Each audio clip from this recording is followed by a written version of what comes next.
नमस्कार, आप देख रहे हैं डॉक्टर साहिब, आपके साथ मैं हूं मुस्कान और आज मेरे साथ मौजूद है डॉक्टर विकास सिंह। आपको बता दें कि बिहार के जाने माने कार्डियोलॉजिस्ट हैं। सर नमस्कार, बहुत बहुत स्वागत है आपका। नमस्ते। सर अगर हम बात करें अदीमिया की, तो हम अक्सर ऐसा देखते हैं कि कई लोगों की ये समस्या रहती है या फिर सिम्टम्स लोगों में देखते हैं कि एकदम से हार्ट है जो बहुत फास्ट बीट करने लगता है, बहुत कई बार स्लो भी हो जाता है। तो मैं आपसे जानना चाहूँगी कि अगर किसी के साथ ऐसा हो रहा है तो क्या ये एक बड़ी बीमारी है और क्या ऐसे में लोगों को मतलब डॉक्टर से कंसल्ट करने की ज़रूरत है या नहीं? तो सबसे पहले तो समझें एरिथमिया है क्या। तो आपकी हार्ट की बनावट ऐसी है कि उसमें एक खास जगह से बिजली की करंट पैदा होती है और तारों के सहारे पूरे हार्ट में फैलती है, जिससे कि आपकी हार्ट की एक नियमित धड़कन बनी रहती है। नॉर्मल लोगों में हम लोग कहते हैं कि एक हार्ट की धड़कन 60 से 100 के बीच होनी चाहिए। तो किसी वजह से अगर धड़कन धीमी हो गई, 60 से नीचे चली गई, तो इसको हम लोग ब्रैडी एरिथमिया कहते हैं। और अगर यही धड़कन किसी वजह से 100 के ऊपर चली गई तो इसको हम लोग टैकी एरिथमिया कहते हैं। तो ये दोनों वजहें नॉर्मल से डेविएशंस हैं।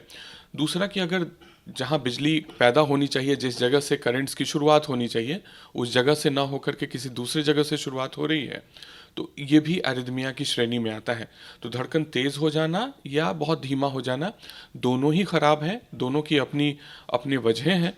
कई बार ये नॉर्मल फिजियोलॉजिकल कंडीशंस में भी हो सकते हैं। कहने का मतलब अगर आप बिल्कुल रेस्ट में हैं, सो रहे हैं, आराम कर रहे हैं, उस समय आपकी धड़कन धीमी हो सकती है, जो कि नॉर्मल बात है।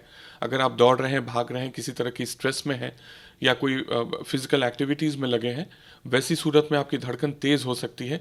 ये भी फिजियोलॉजिकल कई बार होता है, बट कई बीमारियों में भी ये चीज़ें होती हैं जिस समय आपको कुछ स्पेसिफिक दवाइयों की या स्पेसिफिक ट्रीटमेंट की ज़रूरत पड़ती है।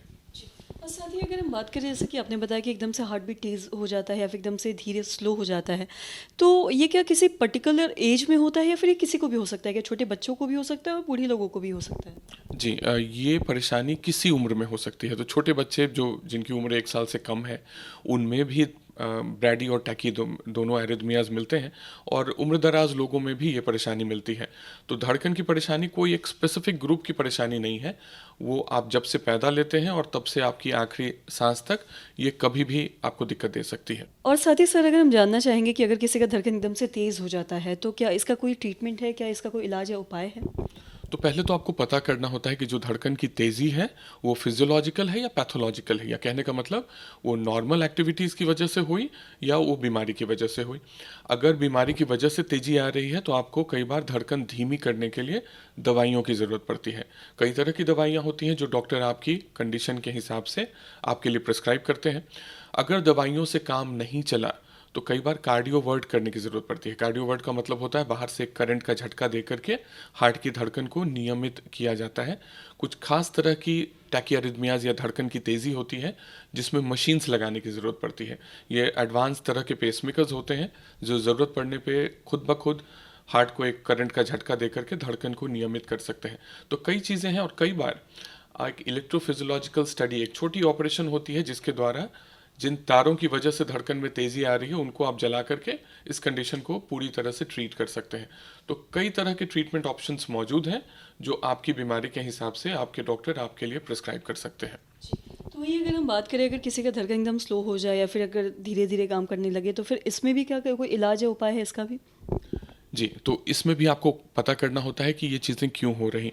कई बार आप कुछ दवाइयों का सेवन करते हैं, कई बीपी की दवाइयाँ हैं, उनकी वजहों से भी धड़कन में धीमापन आता है। तो अगर और कोई वजह नहीं मिल रही और फिर भी आपकी धड़कन धीमी है और ख़ास तौर से धड़कन के धीमेपन के साथ अगर कोई चक्कर बेहोशी जैसी चीज़ हो रही है, तो ऐसी सूरत में आपको पेसमेकर लगाने की ज़रूरत पड़ती है। आपको बता दें, पेसमेकर एक छोटी मशीन होती है जो बाहर से करंट दे करके आपकी हार्ट को चलाते रखती है या धड़कन को नियमित करने में मदद करती है। तो अगर और दवाइयों के सहारे काम नहीं चल रहा है तो पेसमेकर ही उपाय रह जाता है जिनकी धड़कन धीमी है उनके लिए। सर बहुत बहुत शुक्रिया तमाम जानकारी देने के लिए। तो आशा करते हैं दर्शकों की जो तमाम जानकारी है आपके लाभदायक रही हो। तो आज की इस वीडियो में इतना ही। अगर आपने अब तक हमारे चैनल को सब्सक्राइब नहीं किया तो तुरंत कर ले, साथ ही हमारे फेसबुक पेज को लाइक करें। वीडियो देखने के लिए आपका धन्यवाद।